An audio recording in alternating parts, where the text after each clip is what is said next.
Hello दोस्तों, कैसे हो आप सभी लोग। उम्मीद करता हूं कि अच्छे होंगे।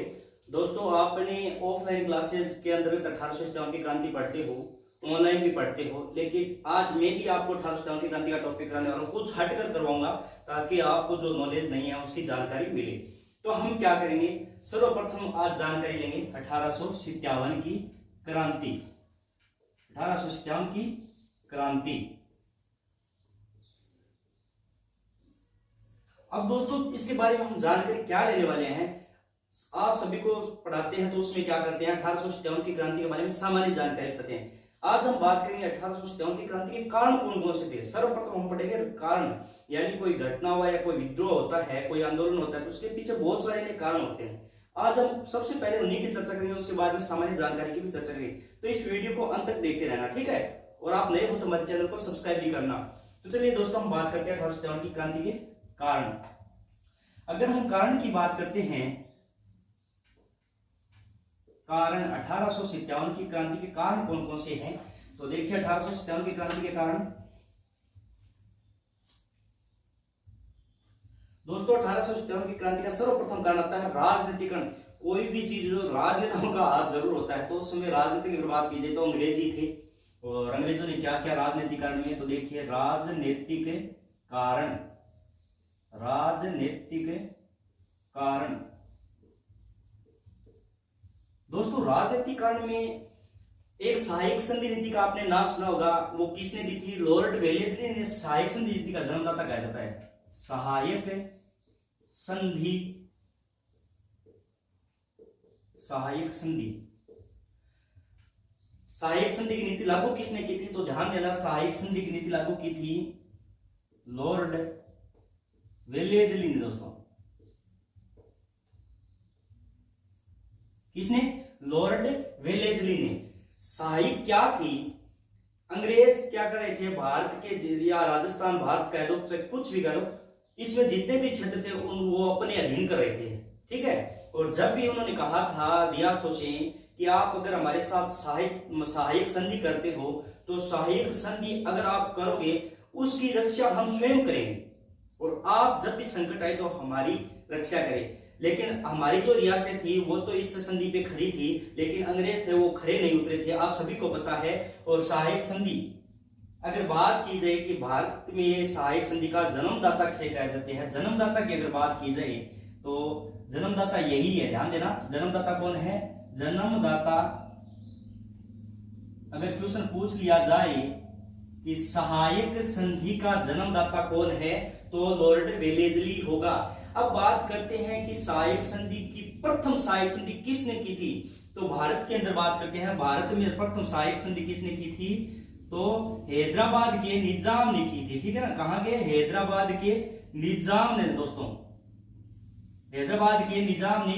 और कब की थी दोस्तों, सन बहुत बार पूछा गया है, 1798 ईस्वी में। दोस्तों, राजस्थान पुलिस की भर्ती आ चुकी है, और इसके अंतर्गत मतलब 1857 की क्रांति का टॉपिक 100% चाहे एक क्वेश्चन या दो क्वेश्चन 100% आता है, ध्यान देना, ठीक है। तो सहायक संधि हो गई, राजनीति का पहला कारण था, ठीक है ना। राजनीतिक कारण में से पहला कारण था। अगर हम दूसरे कारण की बात करते हैं दोस्तों, जी हाँ दोस्तों, दूसरा कारण था लॉर्ड डलहौजी की हड़प नीति। लॉर्ड डलहौजी की क्या थी, हड़प नीति थी। दोस्तों, याद रखना, लॉर्ड डलहौजी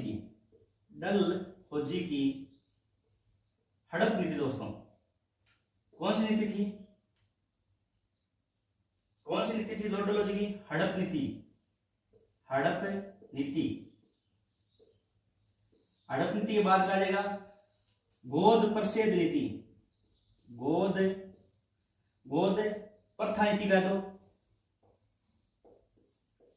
और कौन सी थी, व्यपंगम नीति, व्यपंगम नीति।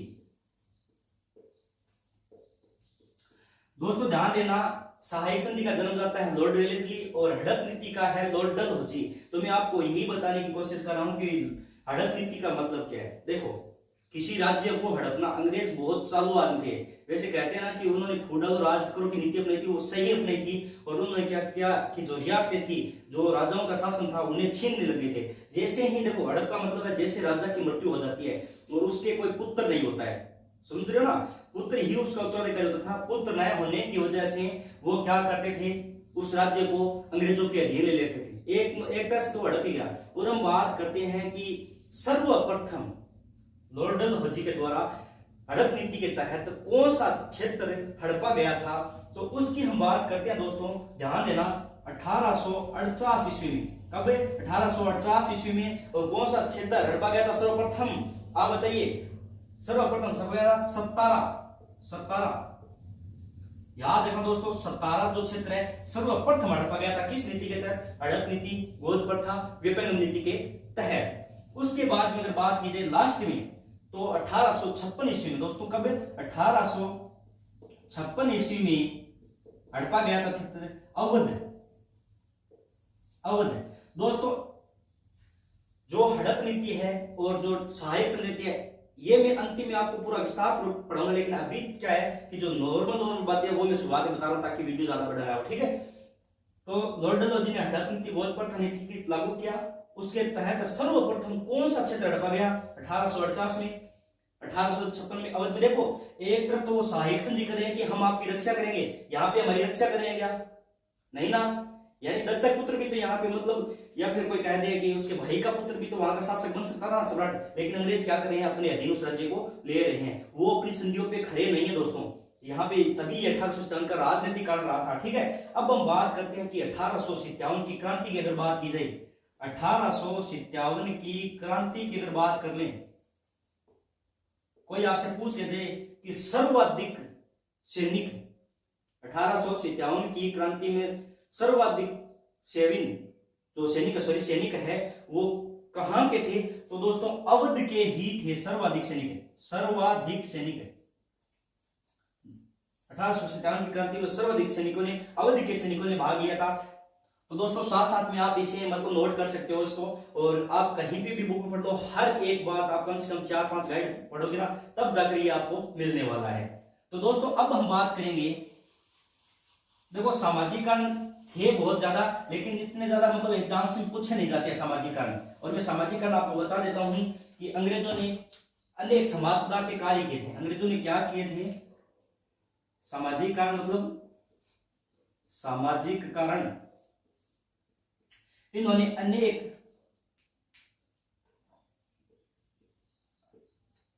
अनेक समाज सुधार कार्य किए थे। क्या आप समझ सकते हो? सुधार कार्य किए थे इन्होंने, समाज सुधार के कार्य किए थे। लेकिन दोस्तों जो हमारी प्रथाएं चल रही थी, सोचिए हमारी प्रथाएं चल रही थी ना, उनको बंद किया था, न कि हमारा समाज सुधार किया था उन्होंने। वो अपने हिसाब से कार्य कर रहे थे, लेकिन हमारे हिसाब से एक भी इन्होंने 1857 की क्रांति से पहले कोई कार्य नहीं किया। ये मुख्य कारण रहा था सामाजिक कारण, ठीक है। उसके बाद हम बात करते हैं धार्मिक कारण। कौन से कारण की? तो दोस्तों ध्यान देना, धार्मिक कारण, ठीक है दोस्तों, धार्मिक कारण। अब धार्मिक कारण क्या था? एक 1813 ईस्वी की बात है दोस्तों। देखो 1813 ईस्वी में क्या हुआ था? 1813 ईस्वी के तहत एक एक्ट आया था। उस एक्ट का नाम था चार्टर एक्ट। क्या नाम था? Charter act. उसमें थे ईसाई मिशनरी। कौन थे? ईसाई मिशनरी दोस्तों, ईसाई मिशनरी। इन्हें अंग्रेजों ने क्या दे दी? ईसाई मिशनरी को छूट दे दी। किस चीज की? इस चीज की, भारत में ईसाई धर्म के प्रचार करने हेतु। देखो आप हिंदू हो मुसलमान हो उससे कोई फर्क नहीं पड़ता, लेकिन आपके ऊपर दूसरे समाज या दूसरे धर्म को थोपा जाए, जबरदस्ती किया जाए कि आप इस धर्म को मानिए, तो वो बहुत बड़ी गलत बात होती है। और उन्होंने उसमें क्या किया था? ईसाई धर्म का प्रचार प्रसार करना शुरू कर दिया। यानी उन्होंने क्या किया? ईसाई धर्म के प्रचार की अनुमति दे दी। चार्टर एक्ट के तहत ईसाई धर्म के प्रचार की क्या दे दी? अंग्रेजों ने अनुमति दे दी। दोस्तों देखो, अगर हमारी सरकार ही कोई चीज की अनुमति दे दे तो फिर वो प्रचार होगा या नहीं होगा? ठीक है दोस्तों। अब क्या है कि समुद्र पार कर, एक दूसरी ओर थी समुद्र पार कर, दूसरी शर्त थी समुद्र पार कर ब्रिटेन में ब्रिटेन में सेवा देना अनिवार्य कर दिया। ब्रिटेन में क्या कर दिया? सेवा देना अनिवार्य कर दिया। सेवा देना क्या कर दिया? भारतीयों को अनिवार्य कर दिया। तो दोस्तों हम नाराज हुए, हम भारत के निवासी हैं और हम ब्रिटेन जाकर सेवा क्यों दें? एक भी बात सोचिए, अगर हमें कहा जाए कि आप भारत छोड़कर कहां सेवा करने जाओ? ब्रिटेन में जाओ, तो हम क्यों जाए भाई सेवा करने के लिए? अगर सेवा ही करनी हमारे देश की करेंगे ना। तो ये कारण था धार्मिक कारण। अब देखो आर्थिक कारण की अगर बात की जाए दोस्तों, ध्यान देना, आर्थिक कारण।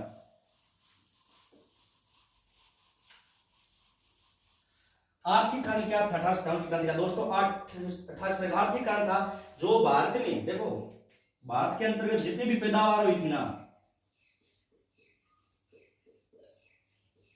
भारत के अंतर्गत जितनी भी मतलब फसल से लेकर धातुओं तक जितनी भी पैदावार हो रही थी, वो क्या कर रहे थे?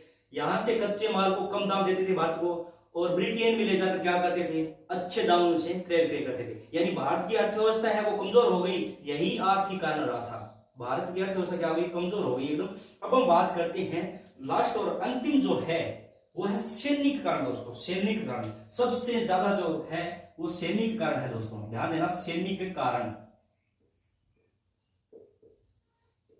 सैनिक कारण क्या था दोस्तों? भारतीय सैनिकों को दी जाने वाली, देखिए दोस्तों मैं लाइन लिख रहा हूं, भारतीय सैनिकों को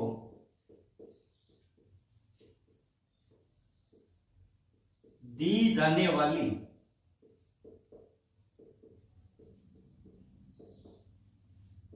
निःशुल्क डाक सेवा को क्या कर दिया? डाक सेवा पर पाबंदी लगा दी थी। डाक सेवा पर क्या कर दिया? अंग्रेजों ने पाबंद कर दिया। उन्होंने क्या कहा? बोला भैया इतना दिन निःशुल्क आपने काम में ले ली और अब आपका पेमेंट लगेगा ही लगेगा। तो दोस्तों हमारा ही देश और हमें ही पाबंद कर रहे हैं अंग्रेज। तो ये 1857 की क्रांति का कारण हुआ या नहीं हुआ? आप भी सोच के देखिए। तो डाक सेवा को क्या कर दिया? निःशुल्क डाक सेवा को अंग्रेजों ने पाबंद कर दिया। यानी अब आप फ्री नहीं दे सकते। अब और आगे क्या है? भारतीय सैनिकों को निम्न पदों पे, ध्यान देना, जितने भी भारतीय सैनिक थे उन्हें निम्न पदों पर रखा गया। देखो भारत के जो सैनिक थे उनमें क्या दम नहीं था कि वो सेना का नेतृत्व करे, उच्च अधिकारी पद का नेतृत्व करे। लेकिन अंग्रेजों ने क्या किया? इन सभी को एकदम घटिया जो पद थे नीचे सिपाही वगैरह के, उन्हीं पदों पर रखा, नए की उच्च पद दिए गए थे। इसी वजह से जो हमारी छावनियां थी उनमें मतलब सारे सैनिकों ने विद्रोह किया और ये सैनिक कारण रहा था। अब सैनिक कारण के अंतर्गत एक बात आती है जो ब्राउन ब्रेस्ट राइफल के स्थान पर एनफील्ड राइफल दी गई थी। एनफील्ड राइफल दी गई थी दोस्तों, और उस पे कहा जाता है कि चर्बी वाले कारतूस लगे हुए थे। क्या थे? चर्बी वाले कारतूस लगे हुए थे। चर्बी वाले कारतूसों का प्रयोग किया गया था। कारतूस को क्या किया गया था? प्रयोग किया गया था। और उसमें कहा जाता है गाय व सुअर की चर्बी लगी थी। और दोस्तों जो कारतूस थे उससे क्या है? मुंह ऐसे काट कर या तोड़ कर वो दुश्मनों पे दागे जाते थे। तो हिंदुओं को गाय मतलब अच्छी मानी जाती है, और गाय का जो मांस वगैरह जो भी था उसमें कारतूस पे लगे, वो अपने धर्म को भ्रष्ट मानने लगे कि हमारा धर्म भ्रष्ट हो रहा है। और सुअर की वजह से मुसलमानों में ये हिंसा भड़क उठी और दोनों ने मिलकर क्या कर दिया? विद्रोह कर दिया। अब हम दोस्तों बात करेंगे जो नॉर्मल सामान्य जानकारी 1857 की क्रांति की। ये थे अपने राजनीतिक कारण, सामाजिक, धार्मिक और सांस्कृतिक कारण। इनमें से क्वेश्चन आते हैं दोस्तों हकीकत में काफी बार क्वेश्चन आ चुके हैं सहायक संधियों के बारे में, हड़प नीति के बारे में। ठीक है, 1857 की क्रांति के कारणों में से बताइए कि आर्थिक कारण कौन सा था? शॉर्टकट क्वेश्चन बना देते हैं दोस्तों। अब हम बात करते हैं कि देखो कोई न कोई क्रांति या विद्रोह होता है, या हम कोई संगठन का निर्माण करते हैं या कोई कार्य करने के लिए प्रेरित करते हैं, हम योजना जरूर बनाते हैं। तो दोस्तों योजना देखो 1857 की क्रांति की अगर योजना की बात की जाए, योजना किसने बनाई थी दोस्तों? जी हाँ दोस्तों, किसने बनाई थी? अजीमुल्ला खान।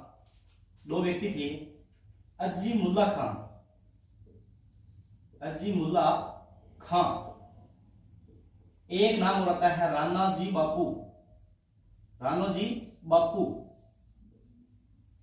दोस्तों ये क्वेश्चन बहुत बार आ चुका है और पूछ से भी जाएगा कि 1857 की क्रांति है किन व्यक्तियों ने मिलकर बनाई थी, तो अजीमुल्ला खां और राणा जी बापू ने मिलकर बनाई थी। अब दोस्तों अगर आपको पूछ लिया जाए कहाँ बनाई गई थी, योजना बनाते हैं हम घर पर बैठकर बनाते हैं या फिर किसी शहर में जाकर दूसरे शहर में जाकर बनाते हैं, तो ये बनाई गई थी लंदन।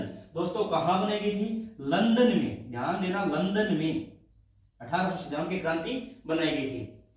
अब हम बात करते हैं 1857 की क्रांति की निश्चित तारीख कौन सी थी दोस्तों, तो निश्चित तारीख देखिए, निश्चित तारीख थी, निश्चित तारीख अगर हम बात कर लिए जाए तो 1857 की निश्चित तारीख थी 31 मई 1857। 31 मई 1857 को क्रांति की निश्चित तारीख की गई थी, लेकिन इस समय विद्रोह नहीं हुआ था दोस्तों, आप सभी को पता है। और अब बात करते हैं, निश्चित तारीख हो गई, कुछ न कुछ हम चिन्ह रखते हैं, प्रतीक या चिन्ह रखते हैं। तो दोस्तों वो प्रतीक या चिन्ह का क्या नाम था, कमल का फूल, कमल का फूल एवं क्या थे, चपाती, फूल है चपाती, क्या था, ये प्रतीक चिन्ह था दोस्तों। किसका था, 1857 की क्रांति का प्रतीक चिन्ह था, प्रतीक चिन्ह। ये हमारी क्या हो गई, 1857 की क्रांति एक तरह से पहचान हो गई।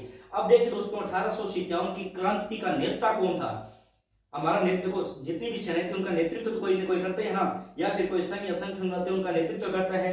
तो मुगलों का अंतिम सम्राट था, मुगलों का अंतिम सम्राट था बहादुर शाह जफर। कौन था, बहादुर शाह, बहादुर शाह जफर,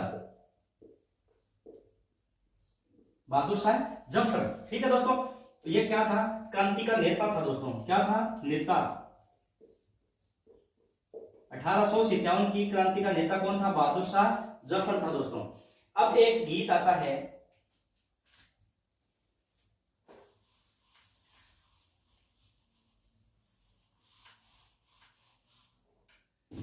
एक गीत लिखा है, हम है इसके मालिक, हिंदुस्तान हमारा है, पाक वतन है कौम का, जन्नत से भी प्यार है दोस्तों। देखो ये इसलिए कहानी या कविता लिखी गई थी कि जो पाक है वो वतन है एक तरह से, और बहुत जन्नत से भी, हम जनता से भी ज्यादा पाकिस्तान से प्यार करते हैं। लेकिन लास्ट में अंग्रेजों ने क्या किया, इसमें फूट डाली और इसका विभाजन किया था 3 जून 1857 को, और विभाजन करने के इसमें लॉर्ड माउंटबेटन ने घोषणा की थी। और उन्होंने यह भी घोषणा की थी दोस्तों कि जो भी रियासतें हैं वो स्वतंत्र रह सकती है या फिर दूसरे देश पाकिस्तान में जाकर मिल सकती है, ठीक है दोस्तों। अब हम बात क्या करेंगे, 1857 की क्रांति में कौन कौन सी सैनिक छावनियां थी दोस्तों। तो एक सूत्र है दोस्तों, ध्यान देना, सूत्र है एनी ने व्याह है, देखिए ये है ट्रिक है दोस्तों, क्या है, ट्रिक है, ठीक है। देखो ए से हम लिखेंगे, ए से क्या लिखेंगे, एक नंबर है एरिनपुरा, एरिनपुरा। नी से दोस्तों क्या हो जाएगा, नीमच, नीमच। नसीराबाद न से नसीराबाद। दोस्तों अगर बात की जाए तो ब्याह से क्या हो गया, ब्यावर, ब्यावर। दे से देवली, खेरवाड़ा।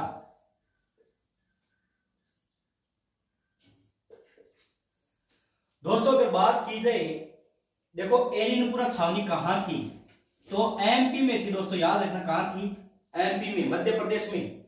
वर्तमान में कहां है, पाली में, नहीं सॉरी, ये एरिनपुरा थी पाली में, और नीमच थी ना वो थी एमपी में दोस्तों, नीमच थी एमपी में। और मेवाड़ के पॉलिटिकल एजेंट के अधीन थी, किसके, मेवाड़ के पीए, पॉलिटिकल एजेंट के अधीन थी। अब बात करते हैं नसीराबाद अजमेर में, ब्यावर अजमेर में। और दोस्तों ध्यान देना, ब्यावर और खेरवाड़ा में सैनिक विद्रोह नहीं हुआ था क्योंकि यह जनजातीय छावनी थी दोस्तों। अगर बात की जाए सर्वप्रथम विद्रोह की, तो सर्वप्रथम विद्रोह हुआ था नसीराबाद में, इनकी भी हम चर्चा करेंगे। तो दोस्तों ये थी 6 सैनिक छावनियां, ठीक है। अब हम बात करते हैं कि प्रथम घटना कब हुई थी और किसके द्वारा की गई थी। दोस्तों प्रथम घटना याद रखना, घटना की अगर बात की जाए, न कि विद्रोह की, हम बात करते हैं प्रथम घटना, तो प्रथम घटना हुई थी दोस्तों 29 मार्च 1857 को प्रथम घटना हुई थी।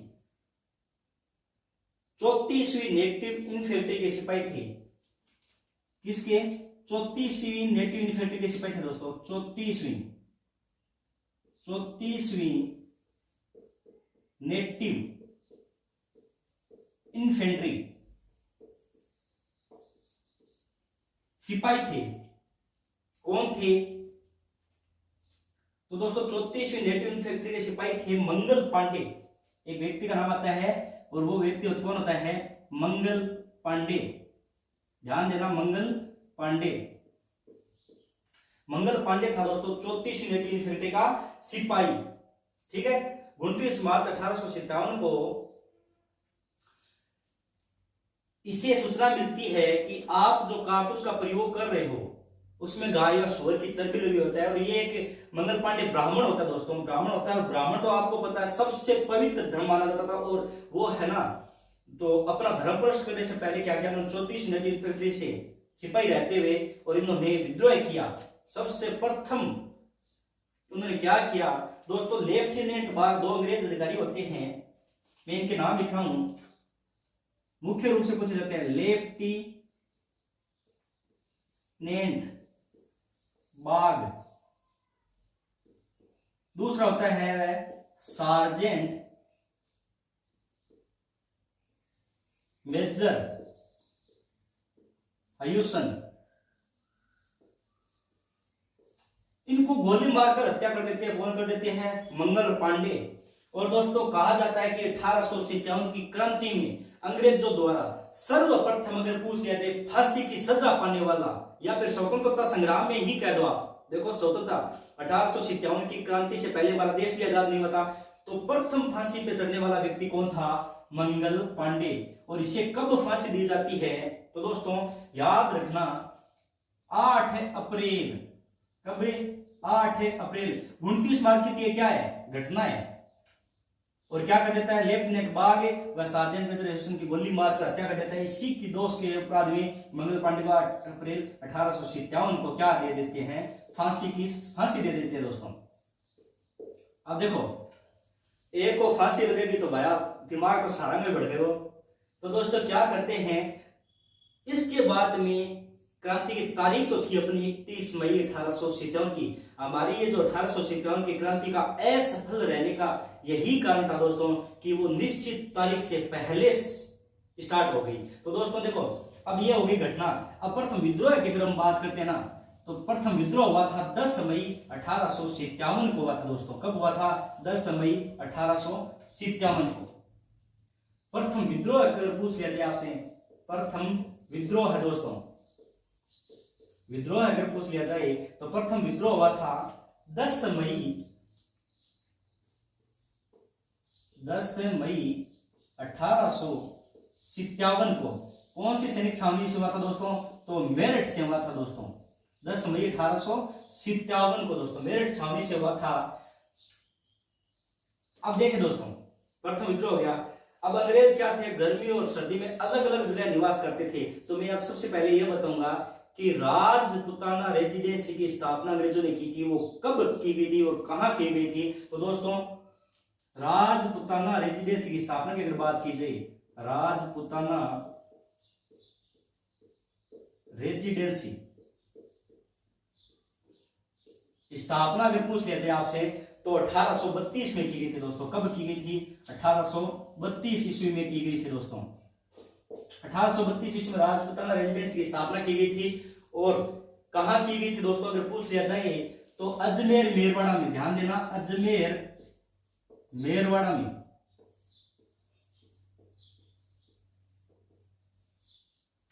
ठीक है दोस्तों। अब किया मतलब आपने गर्मी आ जाए अंग्रेजा ठंडा है, गर्मी ज्यादा लगेगा, आप बड़े सहन कर ले, वहां बहुत सहन होते को नहीं, तो वहां क्या करो 1832 आपको जो राजपुताना रेजिडेंसी बिल्कुल मुख्यालय दूसरी जगह शिफ्ट कर दियो, केवल और केवल ग्रीष्मकालीन के लिए। कहां कर दिया गया था? माउंट आबू। दोस्तों याद रखना, राजपूताना रेजिडेंसी को कहां शिफ्ट कर दिया गया? माउंट आबू। क्यों किया गया दोस्तों?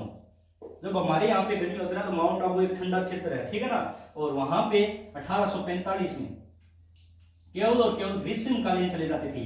1845 ईस्वी में इसकी स्थापना की गई थी माउंट आबू में, ठीक है दोस्तों। अब हम बात करते हैं रियासत कौन कौन सी थी, ठीक है ना, रियासत कौन कौन सी थी। तो सबसे पहले बात करते हैं उदयपुर। उदयपुर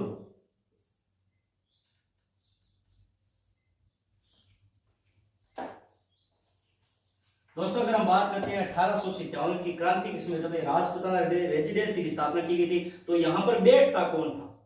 मतलब 1800 राजपूताना रेजिडेंसी मुख्यालय में बैठता कौन था? तो एजीजी। कौन बैठा था?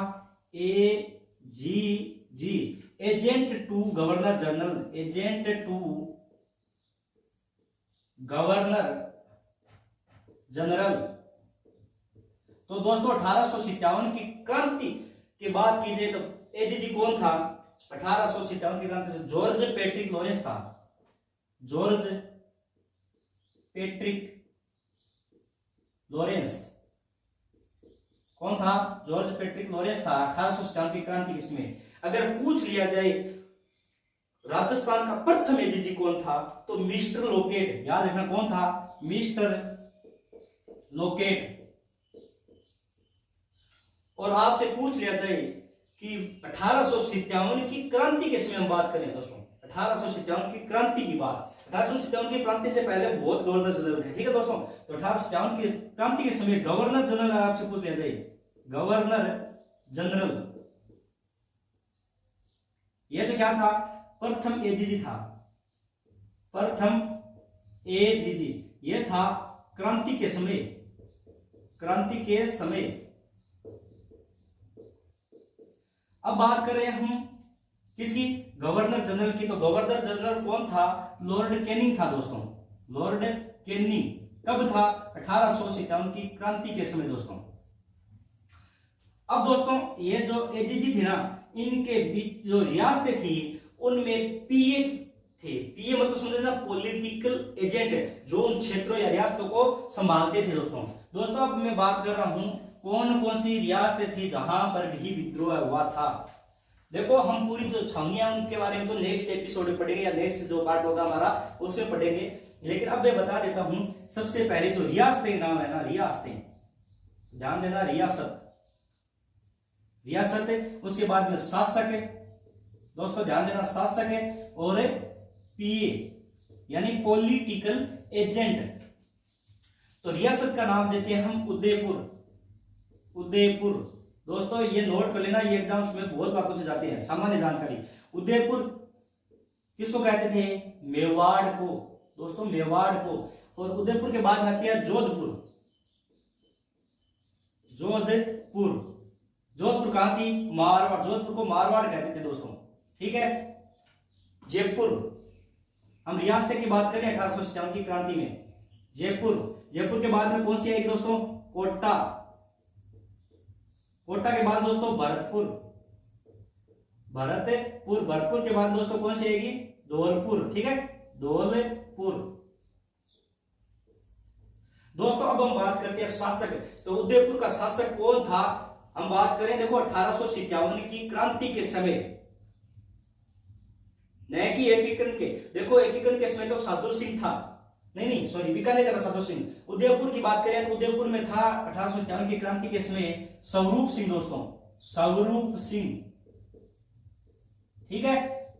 अगर बात की जाए जोधपुर की, जोधपुर की अगर बात की जाए तो जोधपुर में 1857 की क्रांति के समय शासक कौन था? जयपुर में कौन था? राम सिंह द्वितीय। जयपुर में था राम सिंह द्वितीय। कोटा में भी था राम सिंह द्वितीय। ये दोनों शासक दोस्तों एक नहीं थे, अलग अलग थे, लेकिन नाम दोनों के सेम थे, ठीक है। भरतपुर में था जसवंत सिंह। जसवंत सिंह। और यहां पे था भगवंत सिंह। धौलपुर में भगवंत सिंह।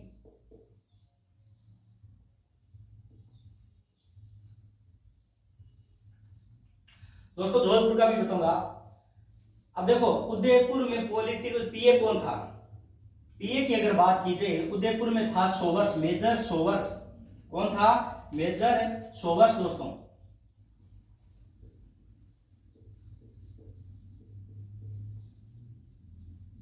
मेजर सोवर्स दोस्तों, मेजर सोवर्स दोस्तों, ठीक है।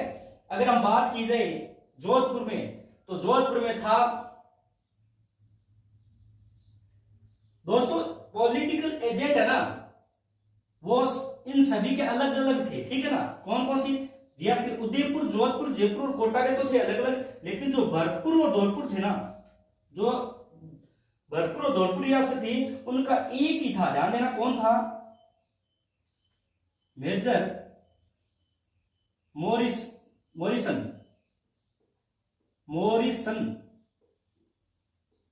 दोस्तों, मेजर मोरिसन। अगर बात कीजिए कोटा की, तो बर्टन था दोस्तों। आपको भी पता है कि बर्टन का सिर काट कर किले के दरवाजे पर लगाया था सब दोस्तों। जयपुर में था दोस्तों ईडन। देखो दोस्तों मेक मेसन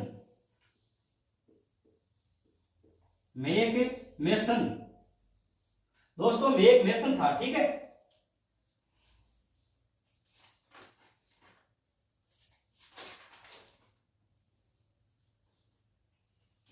दोस्तों अगर बात की जाए उदयपुर, जोधपुर, जयपुर, कोटा, भरतपुर और धौलपुर, इन सभी में विद्रोह हुआ था। और यहां की बात की जाए तो यहां का शासक था दोस्तों तख्त सिंह।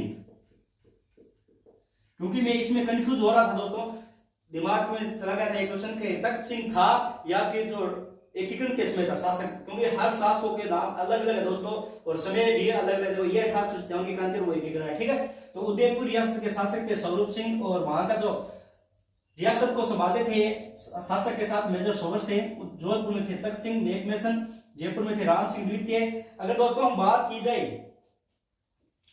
भरतपुर में, भरतपुर के जो शासक थे जसवंत सिंह, वो क्या थे? अल्पायु थे दोस्तों। उनकी उम्र बहुत कम थी, लेकिन उन्हें शासक बना दिया गया था दोस्तों। और उनका जो कार्य कौन संभालते थे? तो मेजर मोरिसन संभालते थे दोस्तों। तो दोस्तों ये थी कुछ रियासतें, यहाँ शासक और पॉलिटिकल।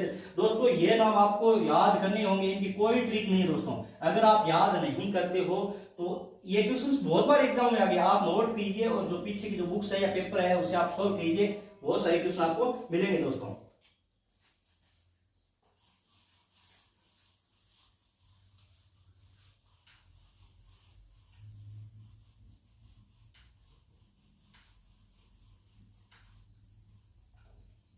दोस्तों मैंने आपको बता ही दिया कि AGG, agent to governor general, और पीए की सहायता हेतु 6 सैनिक छावनियां थी, जो नसीराबाद, नीमच, देवली, ब्यावर, एरिनपुरा या खेरवाड़ा। तो इनके बारे में दोस्तों हम कल विस्तार पूर्वक अध्ययन करेंगे दोस्तों।